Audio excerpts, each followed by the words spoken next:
Pernah nggak sih ngerasa kalau tubuh kita tuh kayak punya pikirannya sendiri? Nah, hari ini kita bakal ngebedah materi yang menurut saya super menarik. Kita bakal ngeeksplorasi sebuah paradigma medis kuno yang nggak ngelihat tubuh kita cuma sebagai mesin mekanis yang kaku, tapi memetakannya sebagai satu ekosistem kerajaan utuh yang luar biasa sensitif. Coba bayangin deh, gimana kalau kelelahan kronis yang sering kita rasain tiap sore atau rasa sakit di badan itu sebenarnya bukan karena virus atau kurang tidur? Gimana kalau ternyata rasa sakit itu muncul gara-gara kita nyimpen dendam yang belum termaafkan? Atau karena kita terlalu sering cemas mikirin masa depan sampai-sampai fungsi limpa kita itu secara harfiah gagal nganterin nutrisi ke paru-paru? Terdengar kayak fiksi banget kan buat telinga modern kita? Oke, masuk ke bagian pertama, menolak mitos, menuntut logika. Buat paham gimana pikiran kita bisa secara fisik merusak organ, kita harus bongkar dulu nih satu mitos besar tentang sejarah pengobatan klasik. Gini, dulu tuh peradaban kuno kayak Yunani atau Sumeria sering banget nyampur-nyampur ramuan herbal yang emang logis dengan mantra gaib atau persembahan buat dewa-dewi. Ibaratnya kayak nebak-nebak buah manggis di ruang gelap. Tapi, literatur pengobatan surgawi yang lagi kita bahas sekarang ini bener-bener nolak mentah-mentah segala bentuk hal berbau mistis. Mereka nuntut adanya hukum sebab akibat biologis yang ketat banget dan terukur. Jadi, kesembuhan itu mutlak butuh intervensi fisik yang nyata, bukan sekadar komat-kamit baca mantra. Nah, kutipan ini nih yang nggambarin poin tadi dengan brilian banget. Jadi, ceritanya, ada seorang pria yang sakit perutnya nggak sembuh-sembuh walau udah dikasih takaran madu yang pas. Terus, sang penyembuh bilang, "Maha benar Allah dan telah berdusta perut saudaramu." Awalnya mungkin kedengeran kayak teguran spiritual ya, tapi tunggu dulu, ini sebenarnya metafora medis yang sangat presisi buat ngejelasin resistensi biologis. Maksud dari perut berdusta itu adalah patogen atau sumber penyakit di lambungnya tuh udah terlalu tebal dan kental, jadi dia cuma butuh waktu lebih lama dan dosis pelarut madu yang lebih tinggi buat bisa bersih total. Sangat logis kan? Lanjut ke bagian kedua, teori api dan kayu bakar. Poin krusialnya di sini adalah kita harus paham soal keseimbangan fisik yang sangat halus, yang menurut teks kuno ini benar-benar ngendaliin hidup kita sehari-hari. Coba bayangin pencernaan dan metabolisme di dalam perut kita tuh kayak api unggun yang lagi nyala. Nah, ada dua elemen berlawanan yang saling tarik-menarik di sini. Pertama, namanya hara ruh. Ini tuh panas atau energi penggerak tubuh kita, ibaratnya si nyala apinya. Terus yang kedua ada rutubah. Ini tuh kelembapan, materi fisik, cairan atau makanan yang kita konsumsi, alias kayu bakarnya. Terus prakteknya gimana?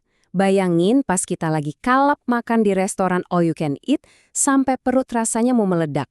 Kita mungkin mikir kita lagi menutrisi tubuh, padahal yang baru aja kita lakuin itu sama persis kayak ngelempar 1 ton kayu basah ke dalam api unggun yang kecil banget. Energi panas dari hara roh tadi jelas nggak sanggup ngurainya. Akhirnya apinya mati, makanannya mengendap, berfermentasi di lambung, dan malah berubah jadi gas beracun. Nah, ini ngebawa kita ke bagian ketiga, kabinet di dalam tubuh. Kita bakal lihat gimana konsep api unggun tadi berkembang jadi bagian yang menurut saya paling bikin tercengang dari naskah ini, yaitu birokrasi pemerintahan di dalam tubuh kita secara harfiah.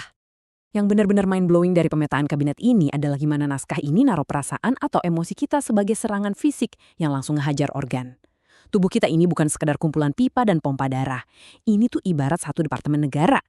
Coba perhatiin, hati atau liver itu posisinya sebagai jenderal militer. Amarah yang meledak-ledak bakal secara harfiah merusak jaringan energi si jenderal ini. Terus, ginjal itu adalah menteri sumber daya alam. Rasa takut atau trauma yang ekstrim bisa nguras habis energi ginjal kita saking cepatnya, sampai-sampai rambut orang bisa langsung memutih beruban cuma dalam waktu 1 malam. Gila nggak tuh? Mungkin kalian nanya-nanya, terus peran otak di mana dong? Nah, di sini kita harus lepas dulu kacamata neuroscience modern kita sebentar. Di teks kuno ini, otak tetap diakui perannya, tapi dia cuma sebatas hardware.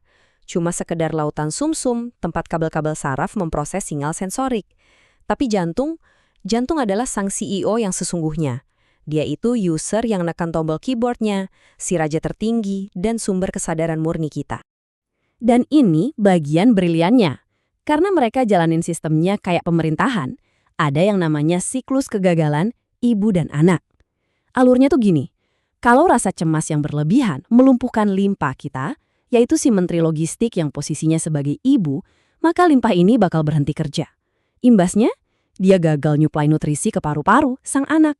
Hasil akhirnya, pasien bisa tiba-tiba ngerasain sesak napas atau asma secara fisik, padahal pemicu utamanya murni dari kondisi kecemasan di pikiran. Masuk ke bagian keempat, presisi fisik dan gravitasi alam. Pertanyaan besarnya sekarang, apa jadinya kalau si raja lagi penuh amarah, jenderalnya lepas kendali, perut terlalu penuh dijejalin makanan, dan seluruh kerajaan biologis di dalam sini ikutan kebakar? Kombinasi dari stres parah ditambah makanan yang sifatnya panas, itu bisa bikin darah kita benar-benar bergejolak, mendidih dan berubah jadi racun. Ini tuh sebuah krisis sistemik yang disebut tabayukdam. Gejalanya kelihatan langsung di fisik pasien, mukanya merah padam, sakit kepala yang rasanya mau pecah, kulit meradang gatal, sampai dada kerasa sesak banget. Kalau kerajaannya udah kebakar separah ini, sekedar ngatur diet makan sehat doang tuh udah telat banget. Krisis darurat kayak gini butuh intervensi fisik buat ngeluarin panas yang kejebak, yaitu lewat prosedur bekam. Tapi perhatiin baik-baik, beda metodenya nih. Teks kuno ini ngelarang keras yang namanya takoba, alias tusukan jarum yang terlalu dalam. Kenapa coba? Soalnya itu bakal ngerusak jaringan saraf dan malah ngebuang darah bersih dari pembuluh vena. Sebagai gantinya, metode yang diwajibin itu syartoh, yaitu sayatan pisau bedah yang super halus, dangkal, dan sejajar sama serat kulit. Ibarat rumah yang lagi kebakaran, syartoh ini secara presisi ngebuka ratusan jendela ventilasi kecil di atap, biar panas dan patogennya bisa keluar dengan sangat lembut. Dan kalian tahu nggak? Tingkat presisi fisik ini tuh dalam banget, sampai-sampai ikutan ngitung mekanika kosmik. Sama kayak gravitasi bulan yang bikin air laut pasang surut, gravitasi itu juga narik cairan di dalam tubuh kita. Teks ini merekomendasiin intervensi dilakuin pas fase bulan mulai mengecil, di tanggal 17, 19, atau 21 penanggalan bulan. Pas bulan purnama di hari ke-15, volume darah itu lagi bergejolak banget, resiko pendarahannya sangat tinggi.